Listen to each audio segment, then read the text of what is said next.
Good morning everyone, welcome to Pragya yes academy. Dear, अभी तक जो हम टॉपिक कर चुके हैं वो टॉपिक हमने किया है बेसिकली वैदिक सभ्यता। ठीक है, वैदिक सभ्यता के अंदर बहुत सारे अंधविश्वास आ गए थे, बहुत सारी परेशानियां आ गई थी, जिसकी वजह से किसका उदय होता है यहाँ पर धर्मों का। अब यहाँ पे दो धर्म मेनली माने जाएंगे, जैन धर्म और बौद्ध धर्म। जैन धर्म को स्टार्ट करने वाले कौन थे? जैन धर्म, हाँ ठीक है। और इसके अंदर अगर हम देखेंगे तो पैरेलल में अगर हम जाते हैं तो महावीर स्वामी का नाम सुनते हैं जैन धर्म में, है ना, और बौद्ध धर्म में सुनते हैं गौतम बुद्धा का नाम। लेकिन ये दोनों समकालीन है। अब इन समकालीन होने पे क्या महावीर स्वामी ने स्टार्ट किया था? नहीं, जैनिज्म बुद्धिज्म से बहुत पहले था। उसका रीजन है महावीर स्वामी 24वें तीर्थंकर थे, जबकि महात्मा बुद्ध पहले वहां के महात्मा हैं। समझ में आया? तो इसका मतलब ये हो गया कि जैनिज्म बहुत पुराना था। अगर एज एन एवरेज ये ले लो कि एक व्यक्ति 20-20 साल भी तीर्थंकर रहा तो 24वें तीर्थंकर तक आते आते कितने हो गए इसके अंदर, है ना। 20 को मल्टीप्लाई कर दो यहाँ पर। समझ में आया? तो समझो कि कितना पुराना, अगर हम एज एन एवरेज लेते हैं तो जैनिज्म बौद्धिज्म से बहुत पुराना हो गया। लेकिन जैनिज्म फ्लरिश बहुत ज्यादा हुआ किसके समय पर? महावीर स्वामी के समय पर वो बहुत ज्यादा फैला है। जैनिज्म क्यों आया? क्योंकि जो आपकी वैदिक धर्म था उसके अंदर कर्मकांड की प्रधानता थी, अंधविश्वास की प्रधानता थी, जिसकी वजह से जैनिज्म क्या था? जैनिज्म निकल के आया एक नए कि जिसमें सभी धर्मों के लोगों को लिया गया। और लेकिन जैनिज्म के अंदर कुछ एक कमियां रही, जिन कमियों की वजह से जैनिज्म बहुत ज्यादा नहीं फैल पाया, और उसका मेन रीजन था अहिंसा पे बहुत ज्यादा बल। समझ में आ गया? तो फर्स्ट हम लोग टॉपिक जो स्टार्ट करेंगे वो जैनिज्म से करेंगे, जैनिज्म के प्रवर्तक से करेंगे। जैनिज्म के प्रवर्तकों में ज्यादातर जो क्वेश्चन आता है, क्योंकि बेटा जैनिज्म तो बड़ा है, लेकिन मेन हम करेंगे जैन परंपरा के हिसाब से 24 तीर्थंकर होते हैं, जिसके अंदर ऋषभदेव पहले थे और पार्श्वनाथ 23वें थे और 24वें आ जाएंगे महावीर स्वामी। इसके अंदर जनरली यहाँ पर नाम आते हैं 24 के 24 तीर्थंकर के जो सिंबल होते हैं उन सिंबलों से क्वेश्चन निकल के आते हैं। But we are taking basically Rishabhdev का ले रहे हैं, जिनको आदिनाथ भी कहा जाता था, सांड या वृषभ, अरिष्टनेमी का शंख, पार्श्वनाथ का सर्प और यहाँ पर महावीर स्वामी का सिंह।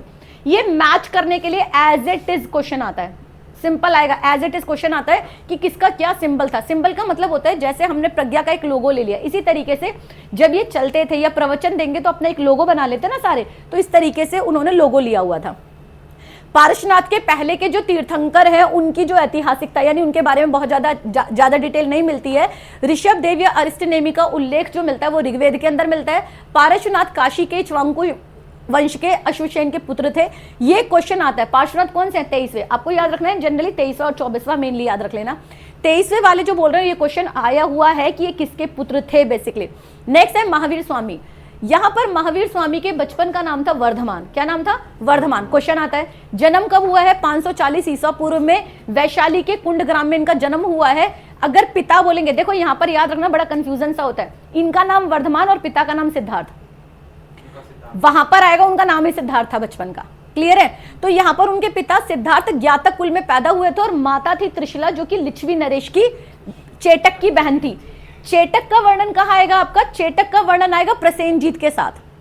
चेटक का वर्णन कहाँ आएगा? प्रसेनजीत के साथ आएगा। ये किस समय आएगा? हरियंका डायनेस्टी के समय पर ये सारी चीजें निकल के आएंगी। नेक्स्ट आ जाएगा महावीर की पत्नी का नाम यशोदा और पुत्री का नाम अणोजा या प्रियदर्शना था। अब यहाँ पे क्वेश्चन ये पूछा जाता है कि इनका जो महावीर के जो वो बनेंगे, महावीर का जो सबसे बड़ा डिसाइपल होगा वो इनका खुद का दामाद होगा, प्रियदर्शना का हस्बैंड होता है। महावीर के बड़े भाई का नाम नंदीवर्धन था। यहाँ पर इलाहाबाद के कोल्डी हवा से इंफॉर्मेशन मिलती है कि महावीर ने 30 वर्ष की अवस्था में ग्रह को त्याग दिया था। और ऋजुपालिका पूछा जाता है कि कितने वर्षों की तपस्या के बाद इन्हें ज्ञान की प्राप्ति हुई? 42वें साल में। कहां पर प्राप्त हुई है? ऋजुपालिका नदी के किनारे। कहां पर है? ऋजुपालिका नदी के किनारे। कहां पर? ये जाम्भिक ग्राम में। गांव का नाम है जाम्भिक ग्राम, नदी का नाम है ऋजुपालिका। बेटा जैसे जैसे मैं क्वेश्चन है, इनका जन्म, इनकी माँ का नाम, इनके पिता का नाम, इनकी पुत्री का नाम, इनके जमाई का नाम, इनके बड़े भाई का नाम, ऐसे क्वेश्चन आज की डेट में पेपर में आते हैं। इनको ज्ञान की प्राप्ति कौन से साल में हुई थी? 12वें साल में। घर कब त्यागा था? 30 साल में इन्होंने घर त्यागा था। इस तरह के क्वेश्चन। और इन्होंने कौन सी नदी के किनारे बैठकर इनको ज्ञान की प्राप्ति हुई थी? ज्ञान की प्राप्ति को यहाँ पर बोला जाता है कैवल्य। क्या बोला जाता है? कैवल्य। किसमें? जैन धर्म में। जैन धर्म में ज्ञान की प्राप्ति को क्या बोला जाएगा? कैवल्य। ज्ञान की प्राप्ति जानते हो क्या होता है? देखो 3 चीजें अलग होती है। एक होता है अध्यापक, एक होता है गुरु और एक होता है महागुरु। अध्यापक जो होता है वो सूचनाओं को प्रेषित करने का काम करता है। जितना मुझे जैनिज्म के बारे में पता है वो जैनिज्म के बारे में मैं तुम्हें बता रही हूं, तो मैं सिर्फ अध्यापक हूं। जो व्यक्ति आपको सही और गलत, सत्य और झूठ के बीच में डिस्क्रिमिनेट करता है उसको कहा जाता है गुरु, जिसके पास बैठकर आप शिक्षा लेते हो। और जो आपको आत्मा से, परमात्मा से जोड़ने का काम करता है, जो आपको बताता है कि मोक्ष का रास्ता क्या है और आपको उस असीम जो संतोष है उसकी अनुभूति होती है जिस गुरु के पास, वो होता है सदगुरु। उसे बोलते हैं हम सदगुरु। तो यहाँ पे कहा जाता है कि अगर सदगुरु आपको मिल रहे हैं तो गुरु की चाह नहीं करनी चाहिए कभी भी, क्योंकि अल्टीमेट क्या है? अल्टीमेट जीवन का उद्देश्य है मोक्ष की प्राप्ति। और मोक्ष की प्राप्ति है क्या? कि जब आप उस असीम सुख को, उस असीम परमात्मा के बारे में जानना शुरू कर देते हो तो उसे बोला जाता है सदगुरु। क्लियर है? आगे हम बात करते हैं। और उसे ही कैसे प्राप्त किया जाता है वो जैनिज्म भी बताएगा, बुद्धिज्म भी बताएगा। क्लियर? नेक्स्ट हम बात करें यहाँ ज्ञान की प्राप्ति के बाद इन्हें क्या क्या बोला गया। इसकी ना पोएम बनाई हुई है, मैं वो आज ही लिखा दूंगी। आज तो मैं पोएम के हिसाब से भी करा दूंगी, 2-3 वो वीडियो भी बना दूंगी और उसमें पोएम जितने वो बता दूंगी। ज्ञान की प्राप्ति के बाद महावीर को केवलिन जिन, जिन का मतलब होता है अपनी इंद्रियों पर विजेता प्राप्त करने वाला, ज्ञान इंद्रिय बोला जाता है। अहर यानी हर तरीके से योग्य हो गए, और निर्गंध यानी कि किसी भी बंधन से मुक्त हो जाना, बंधन रहित हो जाना कहलाए। बौद्ध साहित्य में महावीर को नाथपुत कहा गया। महावीर के जो उपदेश है वो प्राकृत में, याद रखना जैनिज्म की जो लैंग्वेज है वो है प्राकृत। क्या लैंग्वेज है? प्राकृत है। सबसे पहली लैंग्वेज जो मानी जाएगी वो मानी जाएगी प्राकृत, फिर मानी जाएगी पाली, फिर मानी जाएगी संस्कृत, फिर मानी जाएगी अपभ्रंश, और उसके बाद मानी जाएगी हिंदी। तो ये लैंग्वेज का उद्भाव है जो मैं आपको हिंदी लैंग्वेज में सिखाती हूँ। महावीर ने अपने अनुयायियों को 11 समूह में विभाजित कर दिया था, और इनका एक एक हेड हुआ करता था जिसको गणधर, इनको गण बोला जाता था जो स्टूडेंट थे, और उनका जो हेड होता था उसको गणधर बोला जाता था।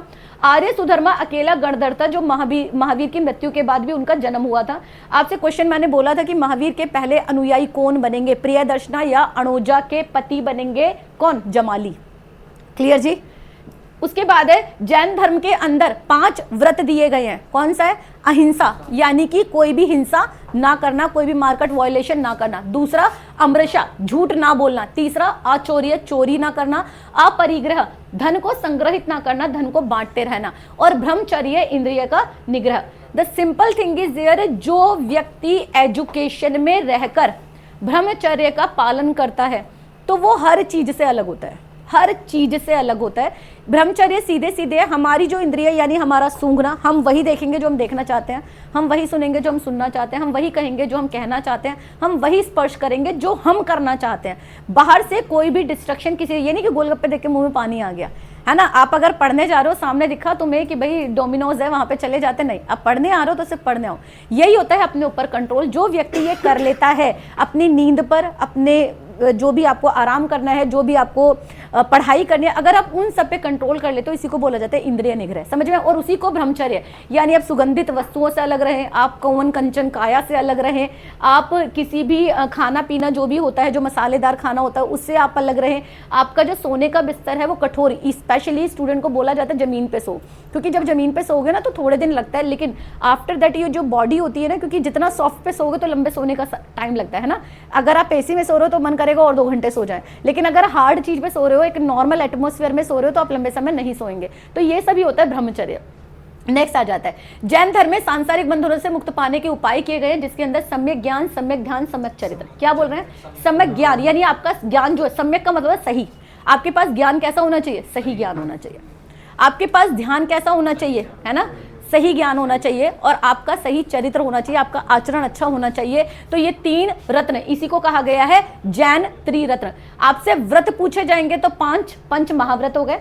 आपसे अगर त्रिरत्न पूछा जाएगा तो सम्यक ज्ञान, सम्यक ध्यान, सम्यक चरित्र आ गया। कंसेप्ट क्लियर हो बेटा? उसके बाद आ जाएगा आपके, उनके अनुसार पूर्व जन्म के कर्म के अनुसार ही किसी व्यक्ति का जन्म उच्च या निम्न कुल में होता है। जैन धर्म अनिश्वरवादी है। अनिश्वरवादी का मतलब है ये ईश्वर की सत्ता को विश्वास नहीं करते, पूरी तरीके से 2 चीजों में विश्वास करते हैं। एक करते हैं कर्म और एक कहते हैं आत्मा की अमरता। ये कहते हैं आत्मा जो है वो सदा रहने वाली है। अगर आपके कर्म अच्छे नहीं होंगे तो आत्मा इसी मृत्यु लोक में भटकती रहेगी। वो क्या होता है? नवानी जीर्णानी, है ना, वसंती, इस तरीके से मैं भूल गई थोड़ा सा। तो ये होता है कि जो आत्मा होते हैं, नैनम छिदंती तो आपका आत्मा की वो है, काटने मारने से है कि नैनम छिदंती शस्त्राणि नैनम दहति पावक, नवानी जीर्णानी वस्त्रानी, इस तरीके से कुछ करके, मैं देखो दिमाग से निकल रहा है। उसमें होता है कि आत्मा जो होती है वो कभी भी मरती नहीं है, वो केवल वस्त्र धारण करती है और वस्त्र बदलती रहती है। गीता का श्लोक है ना, बहुत टाइम हो गया याद कर। उसके बाद आ जाता है वो शुभाषितानी का है, नैनम छिदंती शस्त्राणि, ये शुभाषितानी का है। उसके बाद है कालांतर में जैन धर्म को, यहाँ पर हम बात क्या कर रहे हैं, उनके सियादवादी या सप्तभंगी ने जैन धर्म का मुख्य दर्शन है जो कि सापेक्षता की बात करता है। कालांतर में जैन धर्म दो हिस्सों में बट गया था, श्वेतांबर और दिगंबर। श्वेतांबर श्वेत कपड़े पहनने वाले और दिगंबर होते हैं जो कि वस्त्र धारण नहीं करते हैं। जो श्वेतांबर था वो स्थूल भद्र के द्वारा फैलाया गया था, जबकि जो दिगंबर है वो किसके द्वारा था, भद्रबाहु के द्वारा फैलाया गया था। और भद्रबाहु कौन है, भद्रबाहु वो हैं जिन्हें चंद्रगुप्त मौर्य के समय पर ये मिलेंगे। भद्रबाहु ही चंद्रगुप्त को क्या दिलवाएंगे, संलेखना दिलाएंगे। आगे बताऊंगी संलेखना क्या होता है। एक परंपरा के अनुसार महावीर के निर्वाण यानी कि मृत्यु के बाद बेसिकली, है ना, जब उन्होंने अपने देह को त्याग दिया था, 200 वर्ष बाद मगध में आ गया सेम, है ना, मगध में भारी अकाल पड़ा था, जिसमें भद्रबाहु चंद्रगुप्त मौर्य को बोलते हैं कि आप क्या कर दो, आप जाके क्या करना है तुम्हें, आप संलेखना ले लीजिए। संलेखना क्या होता है, व्रत रख के धीरे धीरे धीरे धीरे खाने का पूरा त्याग कर देना और उसके बाद उसकी मृत्यु हो जाना। तो ऐसा कहा जाता है कि चंद्रगुप्त मौर्य श्रवणबेलगोला कर्नाटका गए स्थूल बाहु के साथ और वहां जाकर इन्होंने संलेखना को लिया भद्रबाहु के साथ, स्थूल बाहु नहीं, भद्रबाहु के साथ, भद्रबाहु के साथ गए और वहां पर संलेखना लेकर उन्होंने अपने प्राण को त्याग दिया था। और कहा जाता है कि मगध के अंदर से वो अकाल खत्म हो गया था। आगे हम बात करेंगे यहाँ पर जो लोग यहाँ पर भद्रबाहु के साथ चले गए थे दक्षिण में, दक्षिण का है श्रवणबेलगोला, ये दक्षिणी जैन दिगंबर कहलाए और स्थूल बाहु के नेतृत्व में मगध में ही रहे तो श्वेतांबर। तो याद रखना जो वस्त्र को धारण करते थे वो नॉर्थ में रह गए, जो दिगंबर थे वो कहाँ चले गए, सदन में चले गए। क्लियर जी।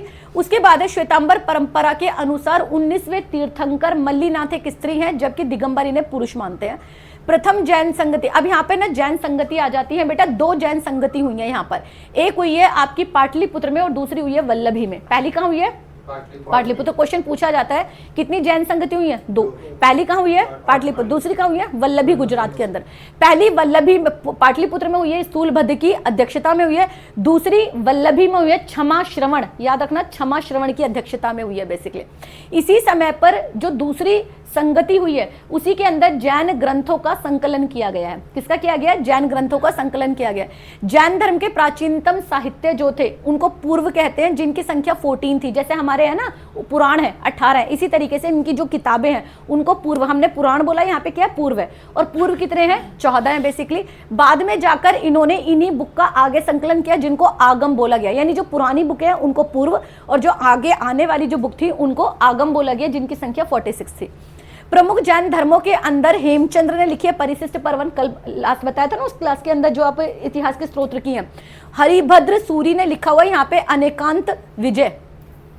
इसके अलावा यहाँ पर आ जाएंगे कि जैन धर्म के अंदर चंद्रगुप्त मौर्य, महापद्मनंद, अमोघ वर्ष, खारवेल आदि राज्यों से संरक्षण यानी पेट्रोनाइज किया गया था। पेट्रोनाइज का मतलब होता है कि संरक्षण दिया है, जो भी पैसा चाहिए, जो भी उनको सहायता चाहिए, जैसे होता है ना मंदिर होते हैं तो उनको सहायता दी जाती है, तो इनके द्वारा राजाओं के द्वारा सहायता दी जाती थी।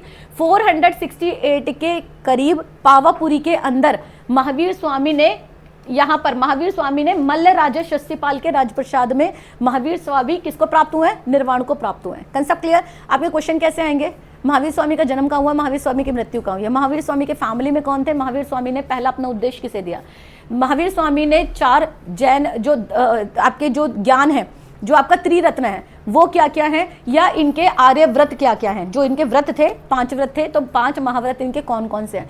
इसके अलावा क्या होता है, इसके अलावा आती है जैनिज्म की संगतियां कि दोनों, जो जैनिज्म में 2 संगति हुई है, दोनों संगति कहाँ हुई है और किसके समय पर हुई है। This type of the question will come in your examination. Clear थी। इसके अलावा जैनिज्म से रिलेटेड कुछ नहीं आता। जैनिज्म की अपनी एक मैं बता चुकी हूँ, पोयम बनाई हुई है, कविता बनाई हुई है, वो मैं आपको बोर्ड पर दिखा दूंगी, उसे मैं करा दूंगी आप लोगों को, ठीक। नेक्स्ट आ जाता है बौद्ध धर्म। बौद्ध धर्म में बहुत कुछ है सीखने के लिए। जैन धर्म और बौद्ध धर्म के अंदर डिफरेंसेस तब कराऊंगी जब ये दोनों खत्म हो जाएंगे। बौद्ध धर्म, गौतम बुद्ध का जन्म 563 ईस्वी में हुआ था, क्षत्रिय कुल में कपिलवस्तु के पास लुम्बिनी नामक स्थान पर हुआ था, नेपाल में। इनके बुद्ध से जब ये बुद्ध का जब जन्म हुआ, इनका जो भी एक्टिविटी हुई है उनको एक सिंबलाइज किया गया है किसी चिन्ह के द्वारा। तो इनके जन्म को हम कमल से दिखाते हैं। इनके गृह त्याग को बोला जाता है महाभिनिष्क्रमण। आपसे पूछा जाता है महाभिनिष्क्रमण क्या होता है, तो महाभिनिष्क्रमण है घर को त्यागना, और घर को त्यागना है घोड़ा, और घोड़े का इनका नाम था कंठक। इनके घोड़े का क्या नाम है? कंठक है। उसके बाद है ज्ञान प्राप्ति। ज्ञान प्राप्ति को बोला जाता है निर्वाण प्राप्त करना। याद रखना, वहां निर्माण क्या थी? मृत्यु। वहां पर कैवल्य था, ज्ञान प्राप्ति, और यहाँ निर्माण क्या है? ज्ञान की प्राप्ति है। ज्ञान की प्राप्ति पीपल या बोधि वृक्ष के नीचे हुई थी। पहला उपदेश को संबोधि भी ज्ञान की प्राप्ति है। संबोधि, बोधि मीन्स होता है बोधि वृक्ष के नीचे ज्ञान की प्राप्ति को लेना, संबोधि इसी को बोला जाता है। पहला उपदेश जो दिया था, वो पहला उपदेश इन्होंने सारनाथ में दिया था, और पहले उपदेश को बोला जाता है धर्म चक्र प्रवर्तन, नाम दिया जाएगा आपका। और धर्म चक्र होता है पहिया, बेसिकली इनका जो सिंबल है। उसके बाद जो इनकी मृत्यु हुई है उसको बोला गया है महापरिनिर्वाण। क्या बोला गया इनकी मृत्यु को? महापरिनिर्वाण बोला गया है। और इसी में क्या किए गए हैं? इनके जो रेलिक्ट से अवशेष थे, उन अवशेषों को, महात्मा बुद्ध के जो अवशेष थे उनको अलग अलग 8 जगह पर रखा गया था, और वहां पर उन्होंने क्या बना दिया? एक इमेज वो बना दिया, हाँ, एक इमेजेस बनाई है राउंडेड, जिनको ये स्तूपा बोलते हैं। समझ में आया? तो टोटल कितने हैं? टोटल 8 स्तूपा हैं जहां पर बुद्ध के रेलिक्स रखे हुए हैं। नेक्स्ट आ जाते हैं गौतम बुद्ध के पिता शुद्धोधन शाक्य गण के प्रधान थे। नाम क्या है पिता का? नाम शुद्धोधन। कहाँ से है ये? शाक्य वंश से। इनकी माता थी महामाया, जिनकी जो वो है, जो कौशल वंश की राजकुमारी थी बेसिकली। गौतम बुद्ध के बचपन का नाम सिद्धार्थ था। इनका विवाह यशोधरा से हुआ, पुत्र का नाम राहुल था। 29 ईयर्स पर इन्होंने क्या किया? ग्रह का त्याग कर दिया था। और ग्रह का त्याग करने के बाद ये किससे हैं? ग्रह का त्याग क्यों हुआ? आई होप सबको स्टोरी पता ही है। ऐसा माना जाता है कि जिस समय पर सिद्धार्थ हुए तो वहां पर इनके पास एक सन्यासी आते हैं इनके शाक्य वंश में, और सन्यासी से जैसे पहले लोग पूछते थे ना कि भाई बताओ भाई हमारे बच्चे का भविष्य क्या है, तो उन सन्यासी ने ये बोला कि आपका बच्चा या तो चक्रवर्ती राजा बनेगा या बहुत बड़ा साधु बनेगा, बहुत बड़ा एक महात्मा बनेगा। अब राजा डर जाते हैं कि मेरा तो एक ही बच्चा है ना, आगे जाके अगर ये साधु बन गया तो मेरा वंश कौन संभालेगा। तो वहां पर इन्होंने क्या किया? वहां पर इन्होंने एक किला टाइप का बनाया जिसमें सब लोगों को रखा इन्होंने, लेकिन वहां पे सिर्फ इन्होंने यंग लोगों को रखा, सिर्फ जो जवान लोग होते थे उनको रखा। इन्होंने ध्यान रखा कोई बूढ़ा, कोई वृद्ध वहां पर ना हो, कोई मृत्यु अंदर ना हो, और बहुत कम उम्र में इन्होंने इनकी शादी करा दी। शादी कराने के बाद इनकी संतान पैदा हो गई। अब इन्हें लगा कि ये मोह माया में आ गए हैं। जब इन्हें दुख पता ही नहीं है, तो क्योंकि इंसान कब महात्मा बनने के कगार पे जाता है जब वो दूसरे का दुख देखेगा। जिस इंसान ने सुखी सुख देखे हैं तो वो क्या देखेगा? वो अपने आप को भोग विलास में रखेगा बेसिकली, है ना। यही सब चीज होती है जहांगीर के साथ, सलीम के साथ भी, है ना। सलीम के साथ भी यही होता है। सलीम बड़ी मुश्किल से मिलता है, बड़ी मुश्किल से मिलता है, तो उसे कहते हैं कि भैया इसे सारी परेशानियों से अलग रखें, बहुत लाड प्यार से पालेंगे। यहाँ पर इनको बहुत लाड प्यार से पाला गया। एटलास जाके क्या होता है? एटलास जाके जब ये बड़े हो जाते हैं, उनकी शादी हो गई, उनका बच्चा बड़ा होना शुरू हो गया, तो उनके फादर ने सोचा भाई अब तो ये मोह माया में फंस चुका है, सारा का साया, पत्नी है, बच्चे हैं, तो इन्हें थोड़ी ना छोड़ के चला जाएगा अब कहीं पे भी है। तो कहते हैं कि अब इन्हें राजवंश देना पड़ेगा, और राजा को राजा बनाने से पहले अपने राजकाज की जानकारी तो होनी चाहिए। तो यहाँ पर इनका घोड़ा होता है कंठक, और इनका सारथी होता है चन्ना। उनको लेके भेज देते हैं, सारथी को लेके भेज देते हैं कि जाओ जाके राजकुमार को, युवराज को भ्रमण करा के लेके आओ सारी जगह पे। भ्रमण कराने के लिए लेके जाते हैं, तो यहाँ पर ये चन्ना से पूछते हैं कि चन्ना, ये जो व्यक्ति झुका हुआ है ये क्या है? कहता है ये ना ये बुजुर्ग हो चुका है, बुढ़ा हो चुका है। कहते हैं बुजुर्ग क्या होता है, बुढ़ा क्या होता है? कहता है ये एक उम्र के बाद, जैसे पहले आप छोटे थे, बच्चे थे, फिर आप बड़े हुए, तो अब बड़े होने के बाद अब आप और भी बड़े होंगे, और जो बिल्कुल बड़ी अवस्था होती है, जैसे आपके पिता होंगे आगे जाके, तो उस तरह के, क्योंकि अभी तक उसके पिता भी ज़्यादा बुजुर्ग नहीं है तो वो नहीं समझ पा रहे हैं, तो वो कह रहे हैं कि ये एक अवस्था होती है जिसे हम वृद्धावस्था कहते हैं। और वृद्धावस्था एक ऐसी अवस्था है कि वृद्धावस्था में, कहता कि अब मैं भी बूढ़ा होऊंगा, कह रहे हाँ आप भी बूढ़ा होगे, कह रहे मैं भी ऐसे ही झुक जाऊंगा, कह रहे हाँ आप भी ऐसे ही झुक जाओगे। आगे चलते हैं थोड़ा सा, फिर आगे चल के वो देखते हैं कि एक व्यक्ति होता है जिसे कोढ़ हो रहा है, उसकी बॉडी से लिक्विड निकल रहा है बेसिकली, है ना। कोढ़ में बहुत सारी हो जाती है ना, पस निकलता है इस तरीके से। तो वो कह रहे हैं कि, और वो दर्द से करहा रहा है। कह रहे ये कौन है? कह रहे ये एक रोगी व्यक्ति है। कहते रोग क्या होता है? उन तो रोग देखा नहीं, जरा सा कुछ हुआ तुरंत वैद्य बिला दिए, हो गया काम खत्म, है ना। उनको खाना पीना पहले से ही आप अगर दे दोगे, है ना, आप प्रोबायोटिक दे दोगे तो बीमारी के चांसेस कम होते हैं ना। तो इसी तरीके से कह रहे बीमार क्यों है? तो वो कह रहे हैं कि क्या हर व्यक्ति बीमार होता है? कह रहा हाँ हर व्यक्ति बीमार हो सकता है।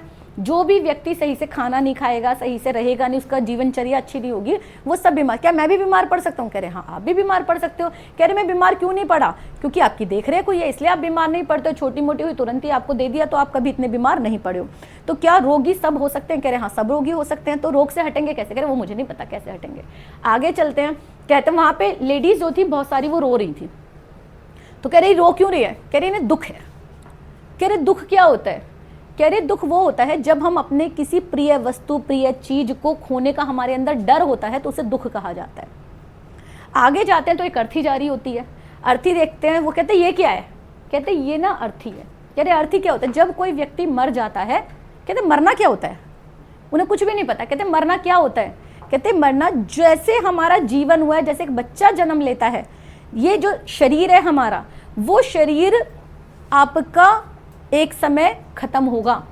वो शरीर मर जाता है और हमारी आत्मा रह जाती है और आत्मा फिर दूसरे शरीर में प्रवेश करती है। इसी को जीवन मृत्यु का बंधन कहा जाता है। कह रहे है क्या जीवन मृत्यु? बताओ तो सही मुझे। कह रहे बस मुझे इतना ही पता है कि एक व्यक्ति जन्म लेगा और जन्म लेने के बाद वो मरेगा। क्या मैं भी मरूंगा? हाँ बिल्कुल मरोगे। मुझे भी दर्द होगा? हाँ मुझे भी दर्द होगा। मुझे भी दुख होगा? हाँ मुझे भी दुख होगा। क्या मेरे परिवार वाले भी संताप करेंगे, रोएंगे? हाँ बिल्कुल करेंगे। तो कहते हैं मुझे इन सब के बारे में, इस ज्ञान के बारे में, इस ज्ञान को मुझे जानना है। आखिर दर्द क्यों होता है, दुख क्या होता है, उसका कारण क्या होता है ना। तो यहाँ पर उन्होंने एक दिया सब्बम दुखम। ज्ञान की प्राप्ति के बाद, महाबोधि के बाद उन्होंने, संबोधि के बाद उन्होंने दिया सब्बम दुखम। सब जगह पर दुख है। सब्बम दुखम, दुखम कारणम, दुख का एक कारण है। दुखम निवारणम, दुख का निवारण भी हो सकता है। और दुख का निवारण जो है वो दिया इन्होंने अष्टांगिक मार्ग। क्या दिया उन्होंने? अष्टांगिक मार्ग। क्लियर? तो अष्टांगिक मार्ग यानी 8 मार्ग दिए।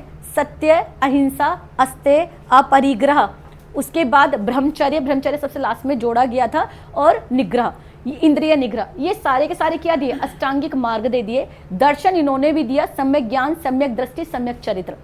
ठीक है, ये सारे के सारे क्या दिए इन्होंने सारा दिया कि किस तरीके से आप अपने आप को कैसे रख सकते हो, ज्ञान की प्राप्ति के पास रख सकते हो। और यही है बुद्धिज्म। डन जी? करते हैं हम लोग। यहां पर हम क्या बात कर रहे हैं? ग्रह त्याग करने के पहले बात होगा, ग्रह त्याग करने के बाद। अब ग्रह त्याग कर दिया तो इन्होंने सबसे पहले आपसे, देखो जो मैंने तुम्हें समझाया तुम्हें बड़े आसानी से समझ में आ गया होगा, लेकिन these are story, the question will not come from this. Question will come कि इन्होंने सबसे पहले अपना गुरु कौन बनाया? तो सबसे पहले गुरु बनाया अलार कलाम। दूसरे इनके गुरु बनेंगे रुद्रक। और ये नाम आपको याद होना, इनके घोड़े का नाम क्या है, इनके सारथी का नाम क्या है। इन्होंने पहला उपदेश सारनाथ में दिया था। इनके सबसे ज्यादा उपदेश श्रावस्ती के अंदर है। इनके पहले गुरु कौन थे, है ना। इस तरह के क्वेश्चन आते हैं। गृह त्याग करने के बाद सिद्धार्थ ने वैशाली में अलार कलाम से सांख्य दर्शन की शिक्षा ली, जो उनके पहले गुरु बने थे। इसके बाद उन्होंने राजगीर में रुद्रक से जाकर, रुद्रक रामपुत्र से शिक्षा ली। कठिन तपस्या के बाद बैसाख पूर्णिमा के दिन निरंजना नदी, वहां कौन सी नदी थी? ऋजुपालिका। यहाँ कौन सी है? निरंजना नदी है। निरंजना नदी के किनारे पर पीपल के वृक्ष के नीचे 35 वर्ष की अवस्था, वहां क्या था? 42। यहाँ क्या 35 वर्ष की आयु में सिद्धार्थ को ज्ञान की प्राप्ति या निर्वाण की प्राप्ति हो गई। ज्ञान प्राप्ति के बाद सिद्धार्थ जो थे वो बुद्ध कहलाए। बोधि वृक्ष के नीचे, पीपल के वृक्ष के नीचे थे। पीपल के वृक्ष को बोधि ट्री कहा जाता है, इसलिए इन्हें बुद्ध कहलाए। जिस स्थान पर इन्हें ज्ञान प्राप्त हुआ उसी को बोध गया कहा जाता है। इन्होंने अपना उपदेश, जिसको पहली बार जब उपदेश दिया जाता है उसको धर्म चक्र परिवर्तन कहते हैं, तो कहाँ दिया? सारनाथ में। सबसे ज्यादा उपदेश जो इनके जो उपदेश थे वो थे पाली। बुद्धिज्म की लैंग्वेज क्या है? पाली। जैनिज्म क्या बताई थी? प्राकृत। ये याद रखना। उसके बाद सबसे ज्यादा उपदेश पाली में दिए हैं। बुद्ध ने सर्वाधिक उपदेश कौशल की राजधानी श्रावस्ती के अंदर दिए हुए हैं। महात्मा बुद्ध ने 4 आर्य सत्यों का पालन किया है। सत्यों का प्रतिपादन दुख, दुख समुदाय, दुख है, दुख का समुदाय है, दुख का निरोध है, उसको हटाया जा सकता है। गामनी प्रतिप्रदा, गामनी प्रतिप्रदा यानी कि जो आपने मार्ग दिया हुआ है, अष्टांगिक मार्ग दिया हुआ, उससे दुखों का निवारण किया जा सकता है। चौथे आर्य सत्य के अंतर्गत ही अष्टांगिक मार्ग दिए। बुद्ध ने बुद्ध धर्म और आपकी बौद्ध के 3 रत्न दिए, बुद्धम, संघम, धम्मम। होता है ना इसमें, बुद्धम शरणम गच्छामि, संघम शरणम गच्छामि, धम्मम शरणम गच्छामि। यानी कि जिस भी व्यक्ति को दुख है वो बुद्ध की शरण में जाए, धर्म की शरण में जाए और संघ की शरण में जाए, तो दुखों से मुक्ति मिल जाएगी। बौद्ध धर्म ईश्वर और अनिश्वर में विश्वास, आत्मा में विश्वास नहीं करता है, इसलिए इसे अनिश्वरवादी और अनात्मवादी कहा जाता है। किंतु बौद्ध धर्म पुनर्जन्म में विश्वास करता है। क्लियर जी, कि दोबारा से जन्म होता है, यानी कि व्यक्ति ने अगर अपने कर्मों के बंधन से मुक्त नहीं हुआ है तो वो क्या करेगा, दोबारा से उसका जन्म होगा। बौद्ध धर्म प्रमुख सिद्धांत प्रत्यय समुत्पाद है। प्रत्यय समुत्पाद का मतलब ये होता है कि अगर किसी वस्तु, कोई वस्तु नहीं है, कोई वस्तु है नहीं हमारे पास, वो आएगी जरूर, उसकी उत्पत्ति जरूर होगी। क्यों? एवरीथिंग टेक्स बर्थ ट्वाइस, हर चीज 2 बार जन्म लेती है, पहला यहां और दूसरा यहां। पहली बार किसी ने सोचा होगा कि काश हम कहीं बैठकर अपने किसी जो भी फैमिली मेंबर है जो दूसरे देश में व्यापार करने के लिए गया हुआ है, काश हम उससे बात कर पाते। हो सकता है वो व्यक्ति ने, उसने किसी से कुछ कहा होगा और कोशिश की गई होंगी कि ऐसा कोई यंत्र, ऐसा कोई उपकरण बना दिया जाए जिससे हम यहाँ बैठ के, जो लोग बहुत दूर बैठे हुए हैं तो भी हम उनसे बात कर लें। और आज आपके हाथ में क्या है, सबके हाथ में फोन्स है ना। पहले सिंपल फोन थे, पहले तार वाले फोन थे, फिर उसके बाद आपके फोन आ गए, उसके बाद आपकी है ना मोबाइल से आपकी देर में। तो यही चीज है कि यहाँ पर क्या बोला है, किसी वस्तु के होने पर अन्य किसी वस्तु की उत्पत्ति हो जाती है। आपकी अगर सोच है तो उससे क्या होगी, चीजों की उत्पत्ति होती चली जाएगी। यहाँ पर ये क्षणकवाद के बारे में बात करते हैं। क्षणकवाद क्या होता है? हर चीज क्या है, क्षण भंगुर है, यानी सब चीज, जैसे हम लोग आए हैं, आज हम लोग हैं, कल हम लोग नहीं होंगे, तो हर चीज क्या है, हर चीज जो है ये कहा जाता है इमोर्टल है। समझ में आया? तो यहाँ पर सिर्फ सृष्टि क्या होगा, हर चीज नश्वर है, सिर्फ जो प्रकृति है वो अनिश्वर है, यानी कि उसका अंत नहीं किया जा सकता। क्लियर जी? उसके बाद आ जाएगा बौद्ध धर्म में वर्ण व्यवस्था की आलोचना की गई थी। संघ में स्त्रियों का ही को भी स्वीकार किया गया था और this is the main reason जिसकी वजह से बुद्धिज्म खत्म हुआ है। संघ के अंदर स्त्रियों को लेने की वजह से आचरण की शुद्धता नहीं रही, जिसकी वजह से जो बौद्ध है, बौद्ध धर्म है, वो धीरे धीरे कमजोर होता चला गया था। संघ कमजोर होते चले गए थे। संघ में प्रविष्ट होने को उपसंपदा संस्कार कहा जाता है। क्या कहा जाता है? उपसंपदा संस्कार कहा जाता है। अब आ जाता है बौद्ध संगति। बेटा इस समय पर आपकी 4 बौद्ध संगति हुई हैं। क्लियर है? सबसे पहली जो संगति होगी वो अजात शत्रु की, इसकी भी ट्रिक बनाई हुई है, वो ट्रिक मैं आपको एक साथ करा दूंगी। ठीक है जी? इसकी ट्रिक के साथ है कि सबसे पहले इनकी है राज आजा महफिल में, यानी राज है राजगृह में, अजात शत्रु के समय पर होगा और यहाँ पर होगा महाकश्यप। ये 3 नाम आपको याद रखने हैं। क्या? सबसे पहली जो संगति वो राजगृह में हुई, किसके समय पर होगी? अजात शत्रु के समय पर। कब हुई है? 483 में हुई है, महात्मा बुद्ध की मृत्यु के बाद। और उसके बाद महाकश्यप इसके अध्यक्ष थे। इस संगति में आनंद और उपाली ने सुत्त पिटक और विनय पिटक का संकलन किया था। मैंने सुत्त पिटक, विनय पिटक और अभिधम पिटक तो 3 बताए थे। सुत्त पिटक में क्या है? सुत्त में क्या था? बुद्ध के उपदेश। विनय में क्या था? संघ में किस तरह का आचरण करेंगे। और आपका अभिधम पिटक में क्या था? बुद्ध की शिक्षाएं, जो फिलॉसफी थी बुद्ध की। नेक्स्ट आ जाएगा द्वितीय संगति जो हुई थी वो कालाशोक के शासनकाल में हुई थी, वैशाली में। कालाशोक कहाँ आएगा? आपका शिशुनाग वंश के अंदर है ना। आपका नहीं, शिशुनाग नहीं आएगा, किस में आएगा आपका? आपका किस में आएगा? हर्यंका वंश में आएगा। हर्यंका वंश का लास्ट रूलर आएगा। उसके बाद है यहाँ पर द्वितीय बौद्ध संगति कालाशोक के शासनकाल में 383 में 100 साल बाद हुई है। इसकी अध्यक्षता साबकमी ने की है। और यहाँ पर जो साम्राज्य बुद्ध धर्म है वो स्थिरवादी या थेरावादी या महासंधिक में। महासंधिक क्या थे? कुछ लोग जो थे जो बुद्ध को मानते थे और कुछ लोग जो होते थे बुद्ध की प्रीचेस को मानते थे। तो इस तरीके से साम्राज्य बंटता चला गया था। नेक्स्ट आ जाएगा तृतीय बौद्ध संगति अशोक के समय पर 250 ईस्वी में पाटलिपुत्र में हुई थी। इसकी अध्यक्षता मोगलीपुत्र तिस्स ने की हुई है और अभिधम्म पिटक का संकलन यहाँ पर हुआ है। पहले 2 का फर्स्ट में और तीसरी में थर्ड वाले का। चतुर्थ बौद्ध संगति कश्मीर के कुंडल वन में हुई है, जिसकी अध्यक्षता वसुमित्र ने की है बेसिकली। और कनिष्क इस समय पर वहां का शासक था। इस समय की वसुमित्र ने की है और अश्वघोष इसके उपाध्यक्ष थे। इस समय पर जो साम्राज्य था वो 2 हिस्सों में बटा, महायान और हीनयान। महायान और हीनयान है क्या? महान जो कि राजा है, तो महायान हुआ कश्मीर की तरफ, नदन में फैलेगा, कश्मीर में फैलेगा बेसिकली ज्यादातर। महायान कौन है? जो बुद्ध की शिक्षाओं को लेकर चलते थे। हीनयान कौन है? जो सदन में फैलेगा और हीनयान को मानने वाले सदन में रहेंगे। और ये था जो बुद्ध को मानते थे, बेसिकली बुद्ध को एक इंसान के रूप में मानते थे और बुद्ध को मानते थे कि बुद्ध की आइडोल करके जो पूजा करते हैं उसे हीनयान। ये बताओ कि व्यक्ति बड़ा होता है कि व्यक्ति की प्रीचिंग, व्यक्ति की शिक्षाएं, है ना। यहाँ पर एक एग्जाम्पल देती हूँ। यहाँ पर एक ना दार्शनिक हुए हैं जिनका नाम है सोक्रेट्स, सुकरात। ऐसा माना जाता है कि सुकरात को, जो सुकरात थे वो बहुत ज़्यादा फेमस होते जा रहे थे यूनान के अंदर। यूनान के दार्शनिक थे बहुत बड़े और यूनान के अंदर से वो मोनार्की सिस्टम को ख़त्म करना चाहते थे, लोगों के अंदर चेतना जगा रहे थे। सुकरात के एक डिसाइपल थे, स्टूडेंट थे, जिनका नाम था प्लेटो। और ये पेपर में आता है SPA और उसके बाद आ जाएगा A, है ना। सुकरात, प्लेटो, अरस्तु और अरस्तु के बाद आ जाएगा सिकंदर। तो सिकंदर के गुरु हुए कौन? एरिस्टोटल। एरिस्टोटल जो सारे के सारे जीव विज्ञान ये सब दिया हुआ ना, एरिस्टोटल के ऊपर हो गए प्लेटो, और प्लेटो से सबसे पहले आ गए सोक्रेट्स। अब सोक्रेट्स जो थे या सुकरात जो थे वो बेसिकली उनको मृत्युदंड की सजा दे दी कि जहर का प्याला पीना है। प्लेटो एक अच्छे पैसे वाले थे और एक अच्छी पोस्ट पर थे, तो प्लेटो यहाँ पर सुकरात के पास पहुँचते हैं, पहले दिन मैंने सारी की सारी व्यवस्थाएं कर दी हैं और आप यहाँ से निकल लो, मैं आपको निकलवा देता हूँ, सारी व्यवस्थाएं हो गया। सुकरात कहते हैं कि अगर मैं देश छोड़ के गया तो जो ये लोग मुझ पर विश्वास करते हैं वो किसी पे विश्वास नहीं कर पाएंगे। सुकरात मर सकता है लेकिन सुकरात की जो ज्ञान है वो नहीं मरना चाहिए, जो लोगों के अंदर है।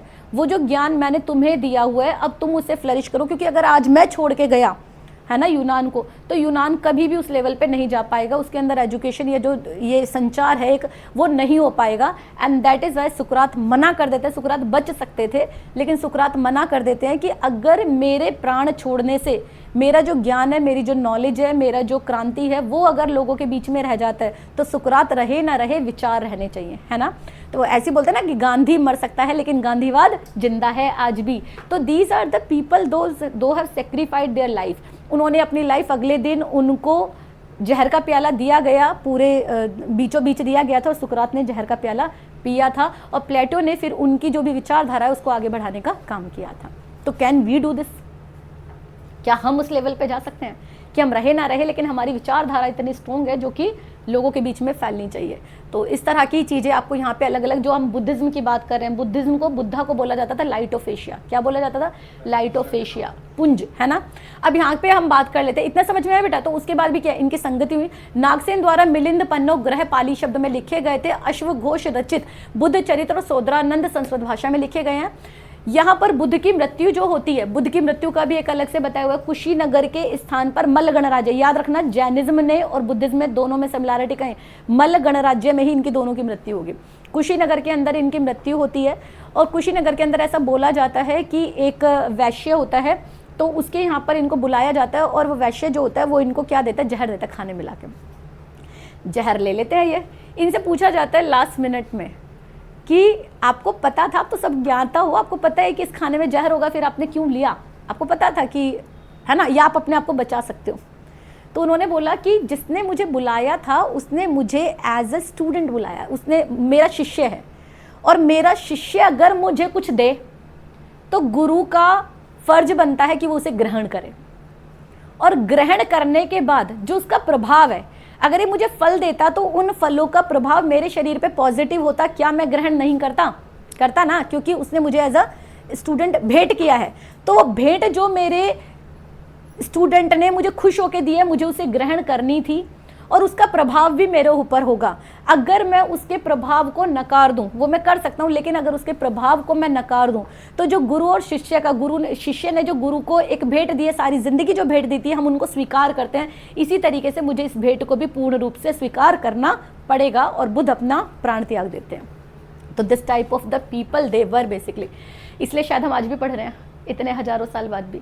आगे हम बात कर रहे हैं बुद्ध मूर्तियों का सबसे ज्यादा। अब यहाँ पे बेटा दो चीजें आ जाती हैं। बुद्ध की मृत्यु हो गई है 483 में, उसके बाद इनकी पहली संगति में बता चुकी हूँ।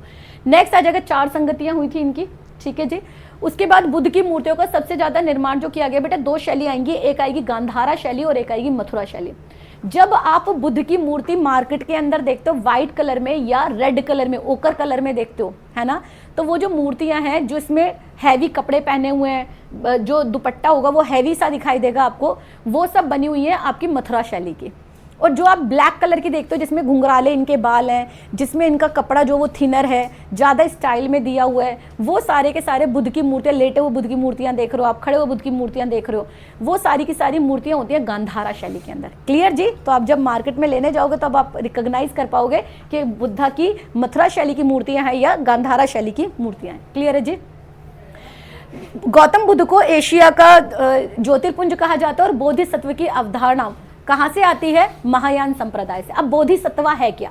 बोधिसत्व का मतलब होता है एसेंस।